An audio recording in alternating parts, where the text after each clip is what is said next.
감사합니다. 오늘은 어떻게 힘없는 기도를 할 것인가 세 번째 시간으로 한번 생각해 볼게요. 자, 기도를 방해하는 것들을 제거하라 생각해 볼게요. 기도를 방해하는 것들은 내부적인 요인과 외부적인 요인이 있습니다. 먼저 내부적인 요인은 기도를 하고자 하는 동기와 의지가 부족해서 시작하더라도 오래 지속하지 못하는 것이죠. 이들은 대부분 해결하기 어려운 삶의 문제가 있거나 교회 기도 행사 등에 떠밀려 기도를 시작하지만 습관이 들지 않아 기도를 못하게 하는 상황이 발생되면 이를 핑계 삼아 있는 포기하고 말죠. 일상의 삶에서 하나님이 차지하는 부분이 크지 않아 삶의 우선순위에 기도가 들어서지 못하기 때문입니다. 그래서 이들에게는 거듭되는 인생의 위기가 유일한 기도의 동기부여가 될 뿐이죠. 이런 내부적인 요인을 제거하려면 자신의 정체성을 깨닫고 삶에 대한 진지한 통찰의 시간이 먼저 있어야 합니다. 그래야 진정한 삶의 의미와 인생 문제에 대한 해결책을 찾게 될 테니까 말이죠. 그러나 제 얘기를 듣는 분들은 이미 기도의 중요성을 깨달을 것이라고 보고 기도에 방해하는 외부적인 요인에 한번 초점을 맞춰 한번 생각해 보겠습니다. 먼저 시간을 죽이는 것들은 삶에서 내보내야 됩니다. 직장에서 일찍 들어오거나 쉬는 날이면 무엇을 하며 시간을 보내니까 대부분 취미생활이나 휴식을 취하며 여가를 선영하게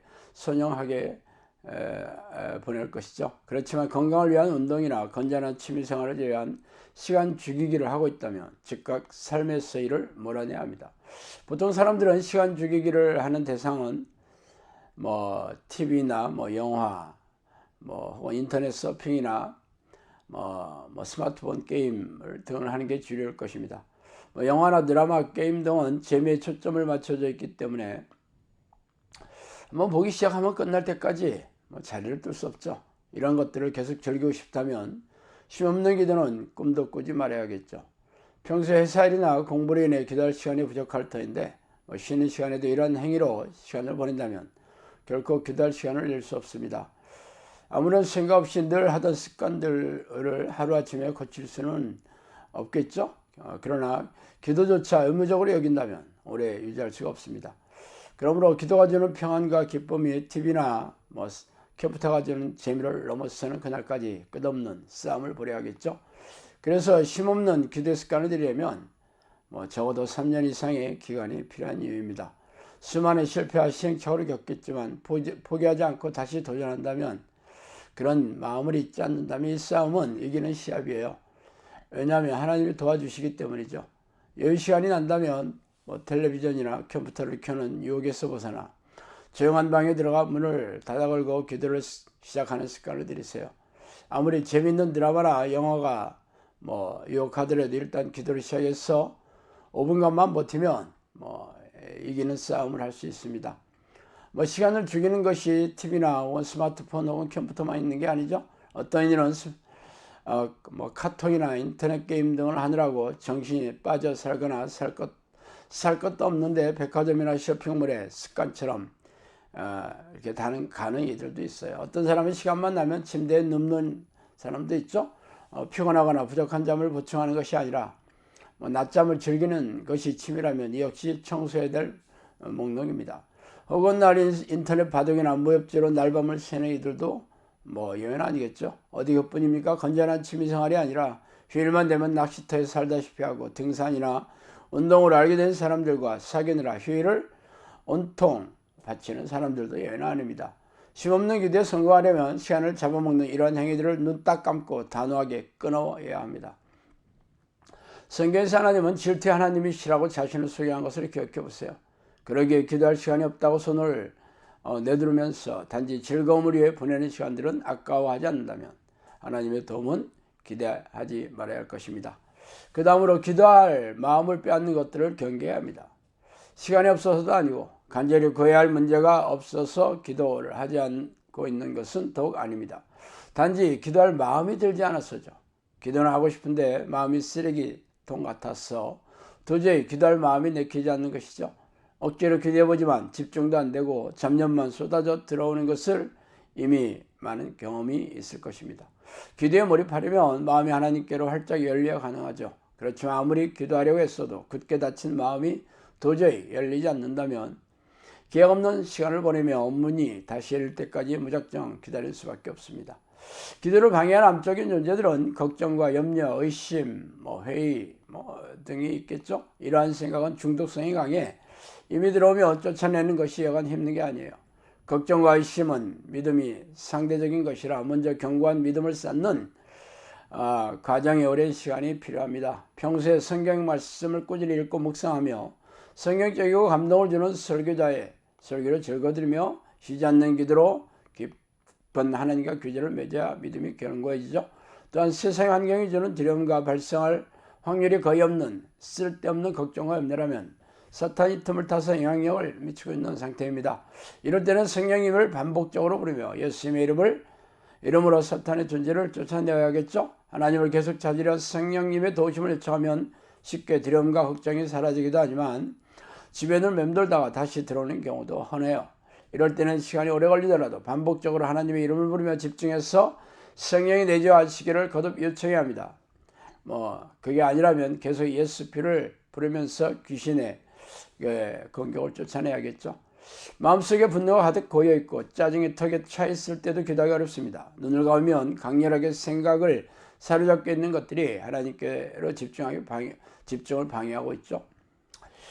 저도 처음에 이러한 마음을 다잡고 기다리려고 애써봤지만 번번이 실패하곤 했습니다. 그래서 내린 결론이 분노나 짜증스러운 상황을 만들지 않는 것이라고 한 적도 있어요. 전에는 상대방의 태도나 말투에 불현듯 언성을 높이며 짜증을 곧잘 냈지만 지금은 웬만해서 그런 상황에 휩쓸리지 않으려 애쓰고 있습니다. 짜증과 분노는 상대방을 자극시키며 걷잡을 수 없는 상황으로 증폭시키기 일쑤죠.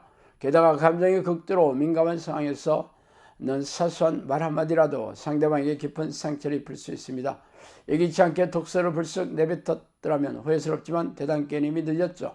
용수철을 튕기듯이 서로 간에 벌써 쌓아놓은 언쟁을 주고받으며 평생 보지 않을 것처럼 걸쭉한 욕설이나 심지어는 폭력까지 등장할지도 몰라요. 이런 상황까지 번졌다면 적어도 하루나 이틀, 그렇지 않으면 일주일이 넘게 분노와 짜증으로 뒤번복된 일상을 각오해야 합니다. 게다가 일이 잘못된다면 오랫동안 괴로워하거나 민사 혹은 형사상의 처벌을 받는 일도 생길 수 있죠. 기도는 꿈도 꾸지 못하고 고통과 번민 속에서 하나님의 평안을 즐기던 날들을 그리워하며 마음이 가라앉기를 그냥 마냥 기다려야 할 것입니다. 그러므로 분노와 짜증을 폭발할 상황이라도 가슴을 쓸어내리며 참고 견뎌야 합니다. 내키지 않더라도 상대방을 이해하려고 했으며 상대방 입장에서 생각하고 혹시라도 자신이 모르는 다른 이유를 찾는 습관을 길러야겠죠. 이렇게 자존심을 꺾으며 먼저 손을 내미는 것이 쉽지 않겠지만 엉클어진 마음으로 하루를 사귀며 마음이 가라앉기를 기약 없이 기다리는 고통보다는 훨 낫겠죠. 그래서 오래 참고 견디는 성품이 성령의 열매에 들어가 있는 이유입니다. 양심에 걸리는 행위는 기도를 방해하는 중요한 요인 중에 하나입니다. 그것들은 대부분 하나님이 싫어하는 죄의 명록에 들어가 있으며 도덕적으로도 비난받는 행위들이죠. 성경에서는 이런 행위들을 불의와 불법한 것이라고 밝히고 있죠. 거짓, 뇌물, 불의한 청탁, 속임, 음란, 불륜 등의 여러 마음 먹고 찾는다면 많이 있겠죠. 이러한 행위는 어둠 속에서 은밀하게 벌어지겠지만 자신과 하나님만은 결코 속일 수 없습니다. 그래서 양심의 경고등이 켜지고 마음이 괴롭고 평안을 뺏어가죠. 이러한 마음의 상태에서 기도가 나올 리가 없습니다. 사람은 누구나 실수를 할 수 있고 살아가면서 시행착오를 겪을 수 있어요. 그렇지만 잘못을 깨닫는 즉시 회개하고 마음을 돌이켜야 합니다. 그리고 하나님과 사람에게 잘못을 고백하고 용서를 구해야겠죠. 시사를 저미는 비난과 함께 자존심이 상하고 그런 고통의 시간들이 기다리고 있을 수도 있습니다. 그렇더라도 그 상황을 참고 견디며 그 시간들을 감내해야 합니다. 그래야 평안을 주는 기도의 시간이 다시 찾아오죠. 그렇지 않더라도 시간이 지나가면 과거의 잘못이 희미해지고 기억 속에서 아주 잊혀질 수도 있어요. 그렇지만 하나님은 결코 잊으시지 않는 분입니다. 지난날의 잘못을 회개하고 용서를 구하지 않고 하나님의 응답을 바라는 것은 시간 낭비에 불과합니다. 성품이 성실하고 견고한 믿음의 크리스천이라면 이에 방해 요소들을 잘 알고 대처하고 있을 것입니다. 그렇지만 성경에서 지적하지 않는 사소한 요인들일지라도 이들의 경계를 소홀히 해서 하나님과의 깊은 기도를 가로막는 것들도 있어요. 그 중에 하나가 피곤함이에요. 새벽 기도에 가서 졸다 온 기억들은 흔한 일이죠. 평소에 충분한 잠을 자지 못한다면 새벽 기도는 또 다른 잠자리를 제공할 뿐입니다. 기도는 투쟁심으로 하기보다 꾸준한 습관을 들여야 풍성한 열매를 맺을 수 있어요. 그러므로 빈번하고 깊은 기도의 습관을 들이려면 평소에 충분한 휴식을 취하고 잠을 자주 늘 머리가 맑은 상태로 유지하는 게 중요합니다. 시간이 나면 텔레비전 드라마나 혹은 스마트폰 게임에 몰두하는 사람이라면 머리는 늘 혼잡하고 육체는 언제나 피곤에 쩔어 있기 마련이죠. 밤늦도록 회사 일과 업무로 파김치처럼 처져 있는 사람도 예외는 아닙니다.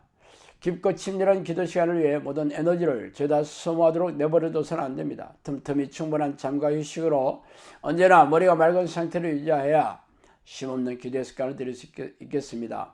또한 대다수의 크리스천들은 술을 멀리한다고 하지만 적지 않은 교인들은 회사나 사업 관계자들과 술자리를 피하지 못하고 있는 것도 사실이죠.